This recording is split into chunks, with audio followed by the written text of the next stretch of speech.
নাম চূড়ান্ত, গাড়িও প্রস্তুত, এখন শুধু ঘোষণার অপেক্ষা। যে কোনো মুহূর্তে সম্প্রসারিত মন্ত্রিসভার শপথ গ্রহণ অনুষ্ঠিত হবে। বিভিন্ন গণমাধ্যমে উঠে এসেছে সম্ভাব্য নতুন মন্ত্রী প্রতিমন্ত্রীদের নাম।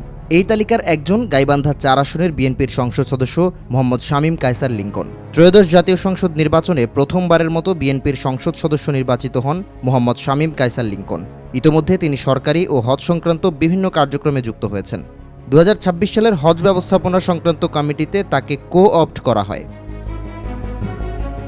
ওয়াকফ প্রশাসকের সঙ্গে সাক্ষাতের সময়ও তিনি উপস্থিত ছিলেন। তবে লিংকনকে ধর্ম প্রতিমন্ত্রী করার সম্ভাবনার খবর সামনে আসতেই আপত্তি জানিয়েছেন দেশের বিভিন্ন আলেম ও ইসলামী চিন্তাবিদ। বাংলাদেশ কওমি মাদ্রাসা শিক্ষা বোর্ডের মহাপরিচালক জানান, মন্ত্রিসভায় নিয়োগের এখতিয়ার সম্পূর্ণভাবে প্রধানমন্ত্রীর হাতে রয়েছে। তবে ধর্ম মন্ত্রণালয়ের মতো গুরুত্বপূর্ণ দপ্তরের সিদ্ধান্ত নেওয়ার আগে আলেম উলামা, পীর মাশায়েখ ও ধর্মপ্রাণ মানুষের অনুভূতি বিবেচনা করা প্রয়োজন।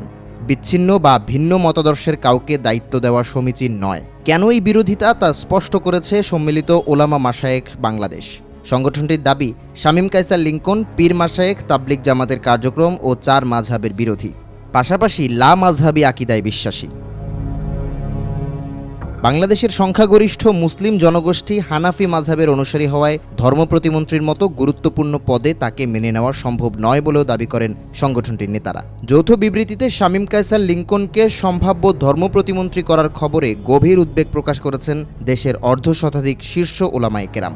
বিশিষ্ট লেখক ও অনুবাদক মাওলানা আবদুল্লাহ আল ফারুক জানান, দেশের ধর্মীয় চর্চাকারীদের বড় অংশ হানাফি। ফলে একজন সালাফিকে ধর্ম প্রতিমন্ত্রী করা হলে বিদ্যমান ধর্মীয় জটিলতাগুলো বোঝার ক্ষেত্রে সমস্যা হতে পারে এবং নতুন সমস্যাও তৈরি হতে পারে। তিনি ধর্ম প্রতিমন্ত্রী নিয়োগের ক্ষেত্রে বাইতুল মোকাররমের খতিবের সঙ্গে পরামর্শের কথাও বলেন।